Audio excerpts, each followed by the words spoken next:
అది వరకు వరంగల్ క్యాపిటల్ సిటీగా ఉండేది, హైదరాబాద్కి ఎలా చేంజ్ అయింది. మహమ్మద్ కూలీ కుతుబ్ షా, ఇతని పేరు మీరు వినే ఉంటారు. ఇతని కూతురు హైదరాబాద్ క్యాపిటల్ సిటీగా మారడానికి ఏ విధంగా తోడ్పడింది ఈ వీడియోలో తెలుసుకుందాం. ఫస్ట్ నేను ఇప్పుడే కంటెంట్ క్రియేషన్ స్టార్ట్ చేశాను. మీ ప్రతి ఒక్క సబ్స్క్రైబ్ నాకు చాలా చాలా చాలా ఇంపార్టెంట్. ప్లీజ్ సబ్స్క్రైబ్ చేసుకోండి. సో కంటెంట్లోకి వచ్చేస్తే మహమ్మద్ కూలీ కుతుబ్ షా అతను వరంగల్ని క్యాపిటల్ సిటీగా పరిపాలించేవాడు. సో వరంగల్లో పాపులేషన్ ఎక్కువ అయిపోవడం, ప్లేస్ తక్కువగా ఉండడం, ఫెసిలిటీస్ తక్కువగా ఉండడం వల్ల అతను క్యాపిటల్ సిటీని హైదరాబాద్కి మార్చడానికి ట్రై చేశాడు. సో హైదరాబాద్కి చార్మినార్ కట్టించాడు, అదొక పునాది క్యాపిటల్ సిటీకి అన్నట్టు.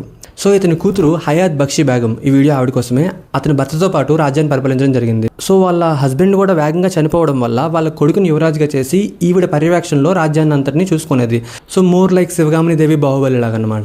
సో అలా పరిపాలిస్తున్నప్పుడు ఇప్పుడు మనం చూస్తున్న ఏదైతే డెవలప్డ్ హైదరాబాద్ ఉందో దానికి ఫౌండేషన్స్ ఈవిడే వేసిందనమాట. అందులో మెయిన్ థింగ్, ఒక క్యాపిటల్ సిటీ డెవలప్ అవ్వాలంటే అందులో బిజినెస్ ఎక్కువగా జరగాలి. బిజినెస్ ఎక్కువగా జరగాలంటే బయట నుంచి బిజినెస్ మ్యాన్స్ ఎక్కువగా రావాలి.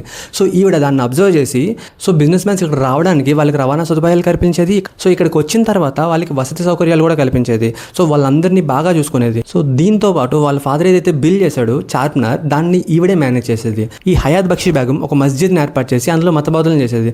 మతబోధనలు చేయడం అందరూ చేసేవారు, కానీ ఈవిడ స్పెషల్గా ఏం చేసేదంటే మతబోధనలను చేస్తూ దాంతోపాటు హిస్టరీ కానీ పాలిటీ కానీ ఇవన్నిటిని కూడా ఇంక్లూడ్ చేసింది. సో దట్ ప్రజలకు తెలిసేది ప్రపంచం ఎలా ఉంటుంది, ప్రపంచంలో ఏం జరుగుతుంది అని చెప్పి. మనందరికీ తెలిసిందే హైదరాబాద్ డెక్కన్ ప్లాట్యూలో ఉంటుంది. సో హైదరాబాద్లో నీటి సదుపాయం ఉండడం చాలా చాలా చాలా రేర్. సో అటువంటిది ఈవిడ నీటి సౌకర్యం కల్పించేది, వాటిని చాలా బాగా మెయింటైన్ చేసేది. సో ఇందాక ఏదైతే మస్జిద్ అని చెప్పానో ఆ మస్జిద్ అనేది ఇప్పటికే హైదరాబాద్లో ఉంది, హయాత్ నగర్లో ఉంది. ఈవిడ పేరు మీద హయాత్ నగర్ అని పేరు కూడా వచ్చింది ఆ ఏరియాకి. వీటన్నిటికంటే ఇంపార్టెంట్ థింగ్ ఏంటంటే ఈ కూలీ కుతుబ్ షాస్ నార్త్ ఇండియా మీద ఎక్కువగా దాడులు చేసేవారు, వాళ్ళని ఎక్కువగా ఆక్రమించుకోవడానికి ట్రై చేసేవారు. సో ఈవిడ వచ్చిన తర్వాత దాన్ని డిఫరెంట్గా హ్యాండిల్ చేయడం మొదలుపెట్టింది.